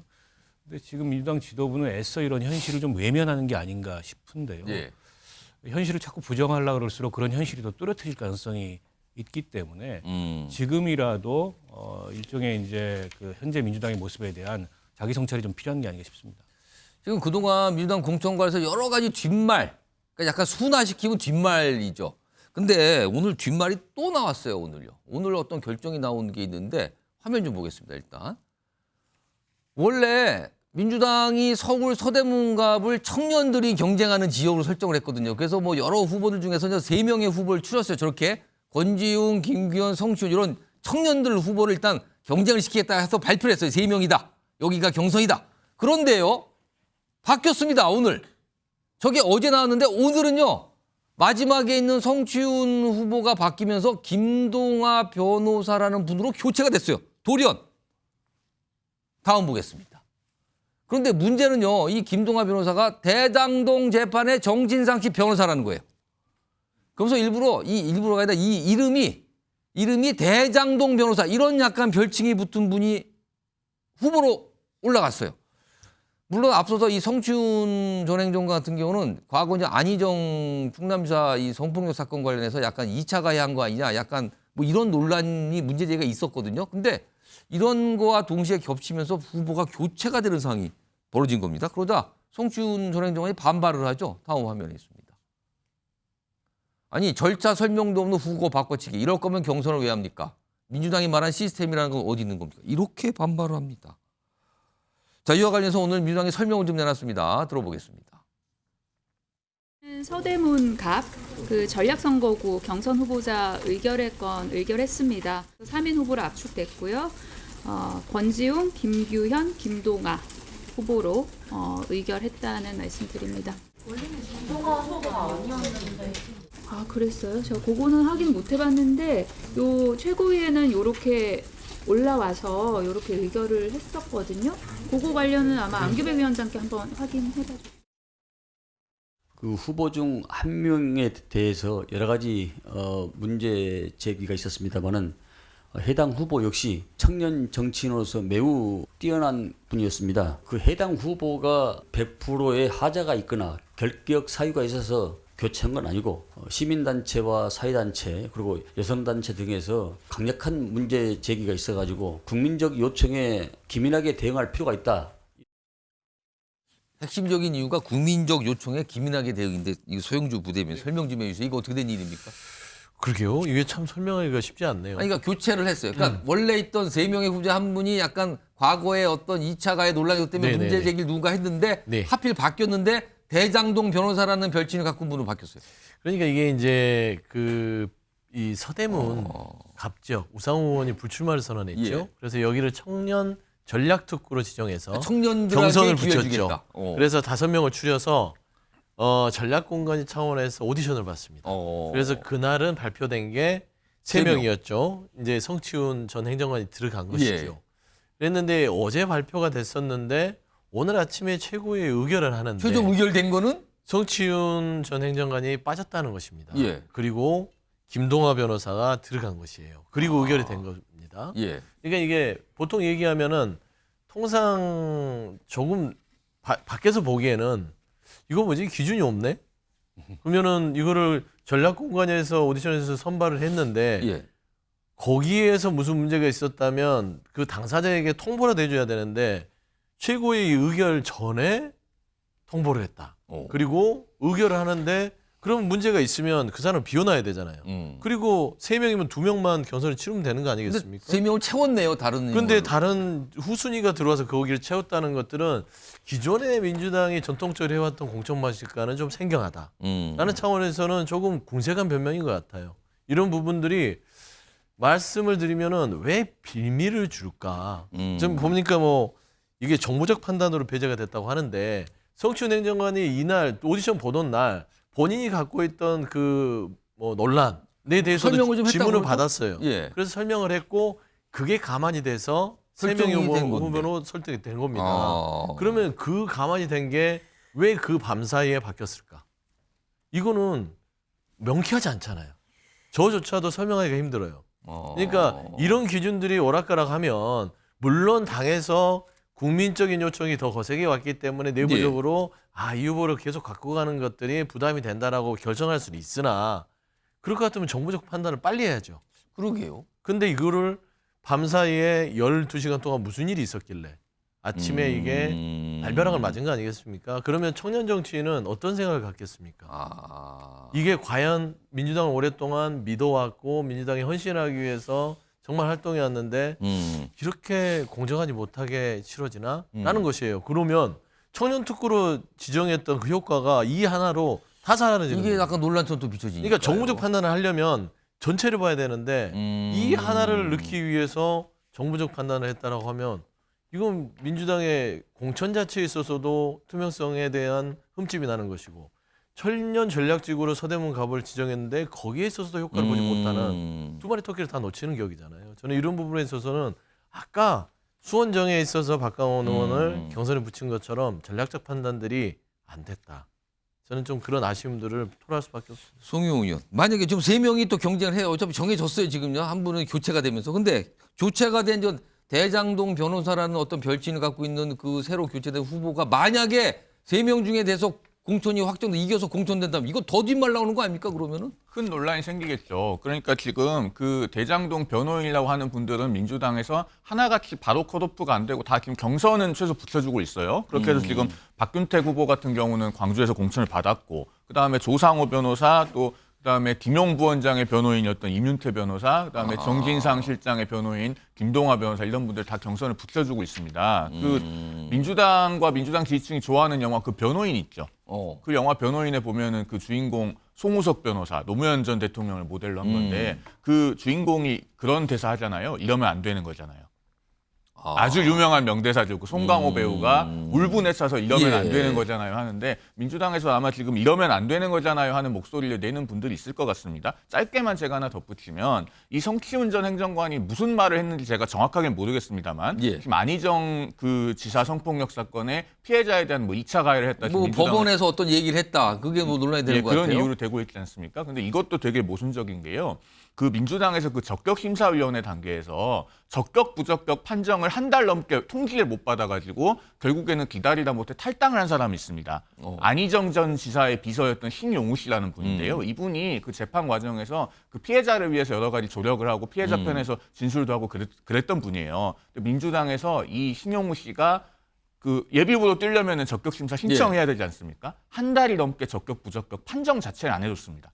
그냥 밀어가지고 괴롭혔거든요. 그렇게 해서 신용우 씨가 탈당을 했기 때문에 그런 사례를 만들어 놓고도 이제 와서 지금 뭐 2차 가해를 해서 뭐 부적격이다. 그럼 적격심사 단계에서 도대체 뭘 했는지 알 수가 없습니다. 좀 뒷말입니다, 뒷말. 지금 뒷말이 나와서 당사자 막 반발하고 있잖아요. 이게 도대체 시스템이 맞습니까? 라고 반발하는 상황이 가이고 있는데요. 그리고요. 다음 준비된 목소리는 추미애 전 장관이 등장을 하는데요. 근데 여기서 설명을 해요. 본인이 왜 하남 쪽으로, 하남을로 간가. 처음에 동장을 얘기가 나오는데 왜 거기가 아니고 하나물로 갔는지 설명을 좀 하거든요. 들어보시죠. 이게 여성 대결을 하다 보면은 뭐 어쩌지? 외모에서부터 그러니까 정권 심판론 외모 정권 심판론 이런 거 물타기 하기 위해서 네. 어떤 그 비본질적인 것 가지고 자꾸 이렇게 부각시켜 가지고 비켜갈 것 같아요. 본인 미모에 대해서 굉장히 자신 있어 하신데 여하간 그러니까 가십성 선거가 되기가 쉽겠다 그런 생각 우려가 좀 있었어요. 윤주인 대표 그러니까 동작을이 아니고 제가 아까 지역을 틀리게 얘기했네요. 하남갑입니다. 하남갑 쪽으로 갔잖아요. 예. 그 이유가 거기 가서 나경원 후보와 경쟁하면 미모 경쟁 얘기가 까십처럼만 되고 자기가 그런 뜻을 듣기 싫어서 다른 곳으로 갔다라는 설명 같아요. 예. 이거 어떻게 봐야 됩니까? 아무도 걱정하지 않는 걸 왜 걱정하시는지 모르겠어요. 예. 추미애 전 장관이 만약에 동작을 지역구에 왔다면은 유권자로서는 상당히 기대할 만한 빅매치고요. 예. 이재명 대표 친명과 윤석열 정권, 친윤 아니면 윤석열 정부의 정권 교체 이러한 아주 재밌는 정말 우리 국민들이 어떤 판단을 할 것인지를 볼 수 있는 리트머스지 같은 그런 색깔의 정치가 됐을 것 같아요. 선거가 됐을 것 같은데 결국은 뭐 그 당시에 이제 2월 달 중후반 정도에 KBS에서 조사했던 여론조사 결과상 사실은 많은 격차가 있는 것으로 나왔었거든요. 그렇기 때문에 아무래도 누가 보더라도 추미애 전 장관이 좀 나경원 전 원내대표와의 대결을 좀 부담스러워서 피한 것이라는 평가가 사실 지배적이죠. 예. 근데 뭐 미모 경쟁 얘기만 나올 것 같다. 그런 걸 좀 듣기 싫었다. 그리고 까십처럼 달라지기 싫었다. 약간 이런 얘기를 했는데 이제 본인의 판단은 그렇다고 이제 언론 인터뷰 통해 나와서 저 얘기를 했습니다. 자, 이런 가운데요. 요즘에 국민의힘도 위성정당을 만들었잖아요. 그래서 비례대표 후보들 이제 신청받고 있는데 이분이 오늘 신청을 하셨다 그러네요. 그 모습부터 좀 확인해 보죠. 요겁니다. 조명현 씨, 전 경기도 공무원. 그러니까 이른바 이제 경기도 법카 의혹 제보하신 분이잖아요. 요분.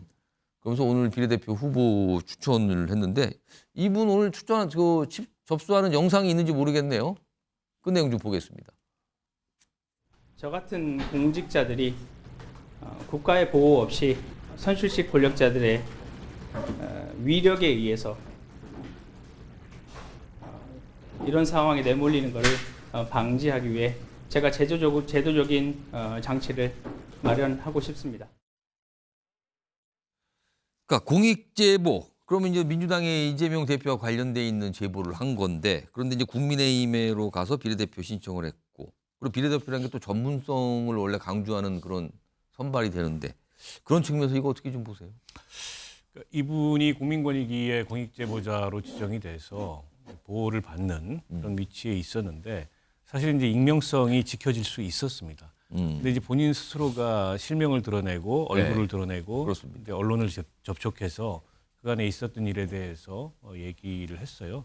그때부터 어느 정도 저는 예견됐던 결말이라고 봅니다. 그게 한 2달쯤 전으로 기억하는데 공익제보자가 저렇게 자신의 얼굴과 실명을 드러내고 언론 접촉을 하는 걸 보고 국회에서 그때 기자회견도 하고 있지 않습니까? 예. 저분이 총선 비례대표를 겨냥해서 움직이는구나 이런 느낌이 들었는데 제 예상대로 가고 있는 것 같고요. 물론 최종적으로 비례대표의 선발이 될지는 모르겠어요. 그건 뭐 국민의 미래의 심사 기준이나 이런 거에 따라서 결정이 되겠습니다만 국민의 미래 입장에서 뭐 사실은 그 국민의힘의 위성 정당이죠. 국민의힘 입장에서는 활용 가치가 있는 그런 이제 후보다 이렇게 볼 수 있을 것 같아요. 어쨌든 선거 기간 내내 저 법인카드 문제로 그 이재명 대표와 또 김혜경 씨를 저격할 수 있는 그런 당사자이기 때문에 그런 용도로 이제 비례대표 이제 순번에 포함시킬 수도 있겠다 이런 예상이 듭니다. 아무튼 비례 이제 후보들을 모집하는 단계거든요. 뭐 여야 정당에서 지금 그런 모습이 나타나고 있습니다. 자, 지금 시각을 보니까요. 오후 6시 35분에 진입을 했습니다. 여러분께서는 대한민국 시사의 중심 MBN 뉴스와이드를 지금 보고 계십니다.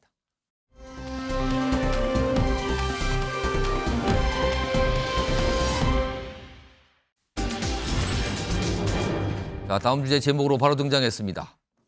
빵 얘기인데요. 탁자 위의 빵도 몰빵의 신호로 해석을 하는 건가? 어제도 전해드렸는데 뭔가 이재명 대표가 어디 행사에 가서 빵을 들었는데 그게 몰빵 신호다. 특정 정당을 지지하는 뜻이다. 뭐 이렇게 해석을 지지자들이 했다 그러잖아요. 근데 오늘도 빵이 등장을 했어요. 오늘은 민주당 회의에서 빵이 등장을 했습니다. 그 모습 좀 확인해 보겠습니다.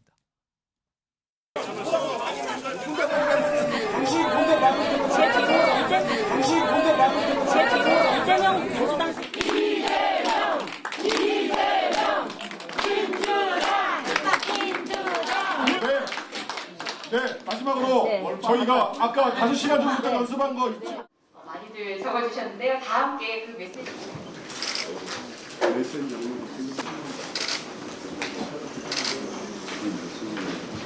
여성의 날을 상징하는 빵과 장미를 이렇게 책상 위에 놓았습니다. 더불어 성평등, 성평등, 성평등. 그러니까 오늘이 여성의 날, 세계 여성의 날이라서 꽃과 빵을 갖고 왔다는 거예요. 화면 좀 보겠습니다. 근데 이제 빵꽂이, 그러니까 3개씩 뭐 이렇게 꽂은 빵인데 여성의 날에서 꽃은 참정권, 빵은 생존권 상징이다. 2가지 의미를 나타내려고 한 거다. 이걸 설명해요. 근데 지지자들은 그렇게 생각을 안 하는 것 같아요. 다음 화면 준비된 게 있으면 보겠습니다. 지지자들은 좀 다르게 좀 생각하는데 어제도 비슷하거든요. 어제도 이재명 대표가 빵 2개를 그 지난 5일 때 들으니까 이걸 가지고 지지자들은 신호다. 더불어민주당이 주도한 비례정당에 몰빵표를 줘야 된다. 이렇게 해석했는데 오늘도 또 그렇게 해석을 한대요. 저 빵이 등장한 걸 가지고요. 서영주 부대변인. 네네. 이른바 이제 몰빵론이에요. 이게 몰빵론이 나오는데 근데 하필 테이블에 빵 이거 좀 어색한 배치 아닙니까? 혹시요. 민주당 지도부고 속내도 약간 몰빵 생각을 하는데 지지자들이 대신 얘기해 주는 겁니까? 그러면 그건 아닌 것 같아요. 이게? 그냥 지지자들이 뭐 이제 이재명 대표가 빵을 들고 막 이렇게 하는 영상들이 나오니까 최근에 이제 조국혁신당이 나오면서 우리 이제 더불어민주연합이라는 이제 이 비례정당 부분들을 준비하는 연합정당에 있어서 좀 최근에 좀 추이가 빠졌어요. 그러다 보니까 지지자들은 그래도 민주당과 또 그 준위성 정당인 더불어민주당 연합이 의석을 많이 갖고 와야 되는데 조국혁신당에 줄 수 없다라는 차원에서 빵을 드니까 연상시켜서 그냥 캠페인을 하는 것 같아요. 몰빵 캠페인. 그러니까 조국신당으로 표를 가지 말고 민주당이 주도하는 위성정당으로 다 가야 된다. 주세요 하는 게 이제 민주당 지지층들의 요구사항이고 캠페인인 것 같지. 이 캠페인의 일환을 지도부가 오늘 여성의 날이기 때문에 결국에는 참정권인 꽃과 그다음에 여성의 생존권, 그러니까 여성 노동자들의 어떤 그런 근로조건과 여러 가지 생존권을 상징하는 빵을 거기다 놓은 것이지요. 근데 그럼 당의 생각과 달리 지지자들은 다르게 생각을 하는 거예요, 그냥? 그렇죠. 지지자들 아니 당도 그렇죠. 당이 조국혁신당에게 비례를 내준다? 그건 아니지 않습니까?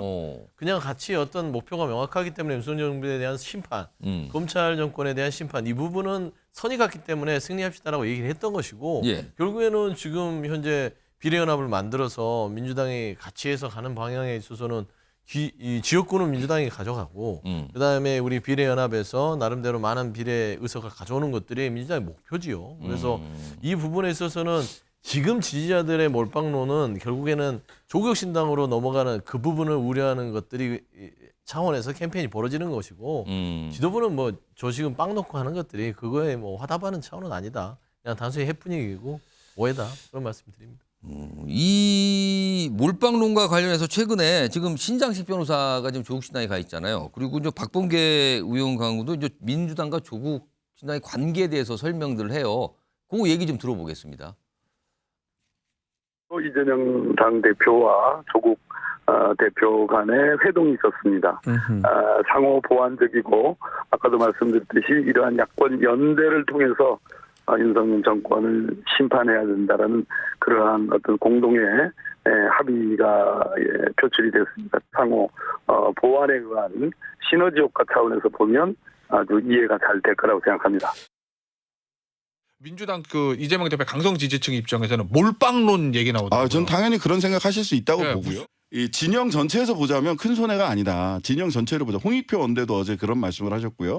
즉 두 당대 당의 그 경쟁으로 볼 게 아니라 진영 전체의 파이가 얼마나 커지고 있느냐, 그 진영 전체의 파이를 윤석열 정권 심판이라고 하는 그 전선의 파이가 얼마나 커졌는가를 먼저 보시면 좋을 것 같고요.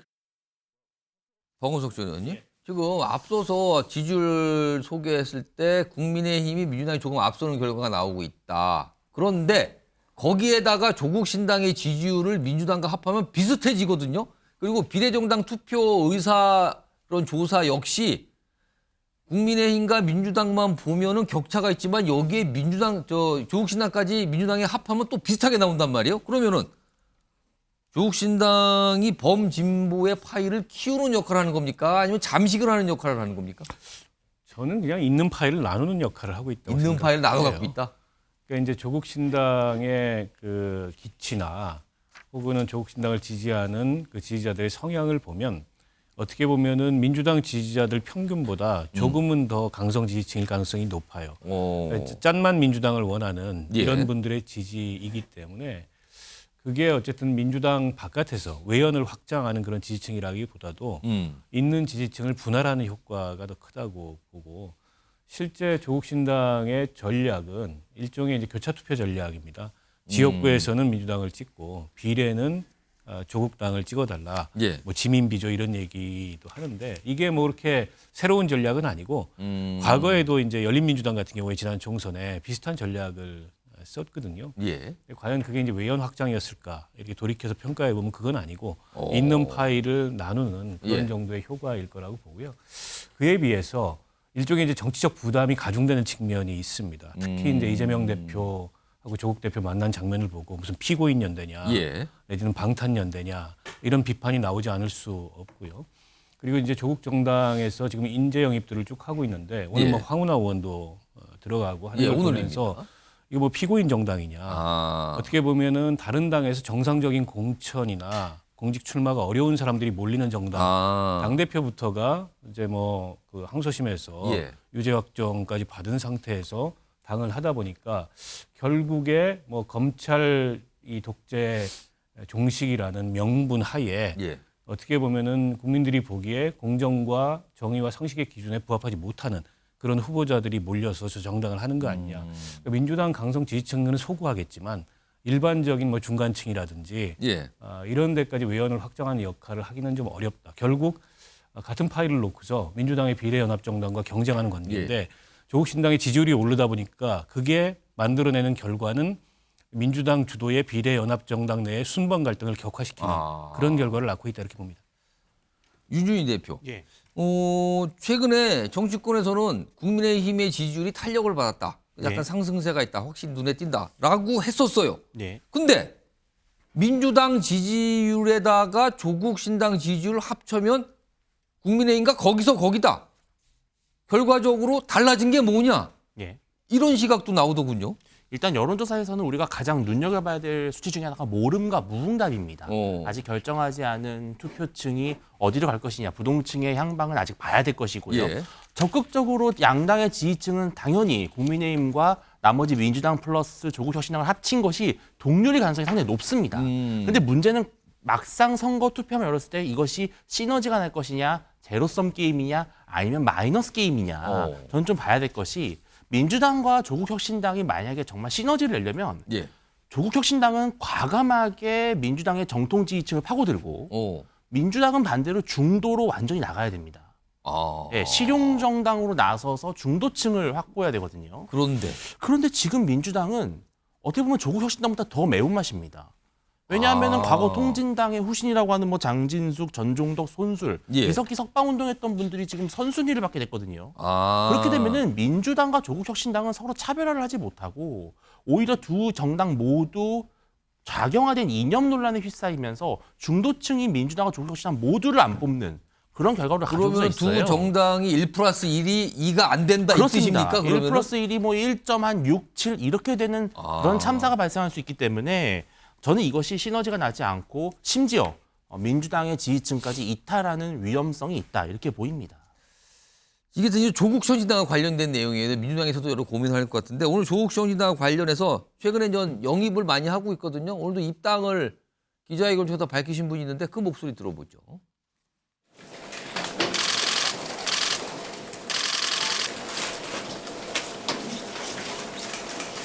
조국혁신당의 승리는 더 많은 시민이 민주개혁 진보 세력의 승리에 동참하도록 만들 것입니다.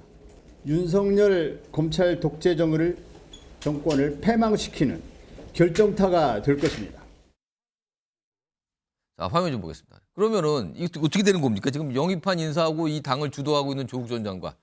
지금 조국 신당 대표는 입시비리, 감찰무마 이런 혐의 등으로 지금 2심에서 징역 2년 받았잖아요. 그리고 최근에 1호 영입이었죠. 신장식 변호사는 과거에 음주운전, 무면허운전 이런 것 때문에 전과 논란이 되고 있어요. 그리고 오늘 입당한 황운하 의원 지금 1심에 징역 3년을 받은 상태거든요. 송영훈 의원. 그러니까 이게 말이 나온 거예요. 지금 이게 무슨 약간 도피처 아니냐 그러면 이게. 제가 봤을 때는요. 황운하 의원이 오늘 조국혁신당에 입당을 한 것은 그 조국혁신당의 슬로건이 상당히 마음에 꽂혔던 것 같아요. 어떤 겁니까? 3년은 너무 길어라는 슬로건이 있지 않습니까? 본인이 지금 1심에서 징역 3년을 받았기 때문에 3년이 너무 길다는 것에 매우 가슴 깊이 공감한 나머지 입당한 것이 아닌가 뭐 그런 생각이 들고요. 지금 저렇게 2심까지 징역 2년 받은 조국 대표, 1심에서 징역 3년 받은 황운하 의원, 그리고 또 지금 박은정 전 검사 수사받고 있죠. 차규근 전 그 출입국 관리국장인가요? 거기 지금 재판받고 있죠. 수사 재판 대상들. 그렇죠. 물론 저 신장식 변호사는 과거이니까 지나간 일이고요. 그건 별도고요. 예. 수사를 받거나 재판을 받거나 뭐 실형을 선고받거나 전과가 있는 분들을 위주로 모으고 있어요. 지금 벌써 실형 선고된 징역의 합계가 5년인데 이게 앞으로 또 어떤 분들을 영입하느냐에 따라서 뭐 12년, 17년, 30년 이렇게 계속 늘어나는 거 아닌가 그런 생각도 듭니다. 우리 정치가 정말 이렇게까지 퇴행하는 데에는 그 조국혁신당의 몫이 큰 것 같습니다. 이거 민주당 소영주 부대변인께 짧게. 네. 민주당 입장에서 조국혁신당은 우군입니까? 경쟁자입니까? 아니면 다른 존재입니까? 일단은 바라볼 존재 같아요. 바라볼 존재요? 네, 무슨 그렇죠. 뜻입니까? 바라볼 존재라는 게? 그러니까 아까 뭐 신장식 그 위원인가요? 대변인이죠. 조국혁신당의 대변인도 얘기를 했지만 기본적으로 진보의 스펙트럼 내에서 좀 지경을 넓히는 작업들은 하는 것 같아요. 뭐 망치선 얘기를 했던 것 같아요. 하객진을 펼 때 앞에 나서서 본인이 이 뭔가를 깨부수면서 하는 돌격대 같은 역할을 하는 것인데 기본적으로 아까 말씀했듯이 지금 현재 민주당의 총선 그리고 국민들이 열망하는 거는요. 윤석열 정부의 2년이 과연 행복했느냐 그겁니다. 이 정권 이대로 되겠냐는 것입니다. 그래서 이 무능한 정권에서 심판해야겠다. 심판하기 위해서 이겨야 되는 것이고요. 그다음에 이 검찰 권력이 정권에 사유화됐기 때문에 이 검찰 정권을 심판해야겠다. 이 두 가지가 조국혁신당과 일맥상통한 부분이 있어서 가치는 가진 못하지만 진보 진영 이 영역에서 바라볼 대상이다. 저는 그렇게 말씀드립니다. 바라보는데 이걸 편하게 바라보는 건지 약간 불편하게 바라보는 건지를 말씀하셨는데 아무튼 바라보는 대상이긴 하다. 이런 설명이셨습니다. 자, 오늘 많은 정치인들이 김영삼 전 대통령의 부인 손명순 여사 별세하셨거든요. 어제 오늘 빈소를 많이 찾았거든요. 우선 관련 영상 들어와 있습니다. 보시죠.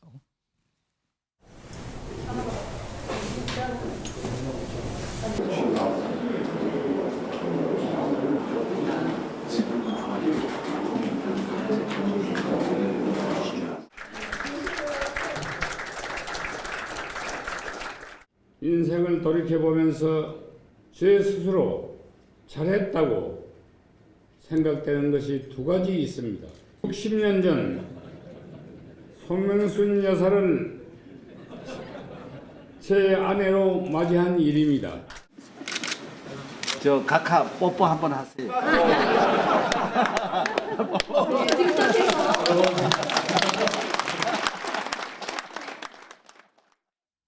자, 오늘 많은 정치인들이 지금 조문하고 있거든요. 아마 지금도 그럴 거예요. 그 조문하는 모습도 좀 확인해 보겠습니다.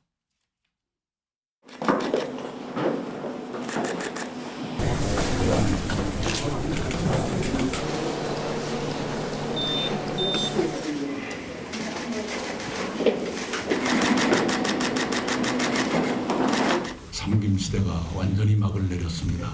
개인적으로는 기자 시절에 아침에 상도동에 가면 사랑방에서 멸치를 듬뿍 넣은 시래기국을 먹곤 했는데 그때마다 손여사께서 반찬이 부실어지는 않은지 맛있게 먹고 있는지를 둘러보셨던 기억이 새롭습니다.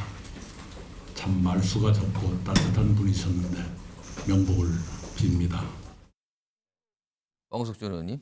어떤 좀 평가를 하실까요? 고인이 되셨는데. 정말 좀 전에 이낙연 대표 말씀하셨지만 한 시대가 막을 내렸다 이런 생각이 듭니다. 삼김 부부 중에 마지막 생존자셨는데 오늘 이제 저렇게 별세를 하셔서 어떻게 보면 한국 정치에 큰 족적을 가진 김영삼 전 대통령의 정치적 동반자였다고 봐도 과언이 아니죠.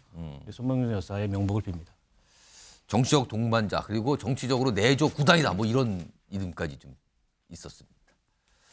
자, 요 관련해서 요 에피소드가 있는데 이 김영삼 전 대통령과 손명순 여사가 1928년에 동갑이라 그래요. 동갑이라 그래갖고 뭐 약간 손 여사가 화가 나면 김영삼 전 대통령 보고 네 이리 와봐라 뭐 이런 얘기까지도 알려지고 있는데 아까 박원석 전 의원이 뭐 이렇게 짧게 끝내셨는데 약간 어떤 평가 조금 추가적인 평가를 하신다면 그 김영삼 전 대통령이 생전에 손명순 여사를 가리켜서 우리 명순이 이렇게 항상 지칭을 했다고 합니다. 그러니까 이게 부부이면서 동반자이면서도 그 영혼의 단짝 같은 정말 가까운 사이였던 것 같고 때문에 그 부부 사이에 대해서 거기 출입하는 기자들이나 많은 정치인들도 여러 가지 일화를 갖고 있을 만큼 굉장히 가까웠던 살가웠던 그런 관계가 아닌가 싶습니다. 그런 차원에서 아까 그 얘기도 나온 게 아닌가 싶어요. 알겠습니다. 다시 한번 고인의 명복을 빌겠습니다.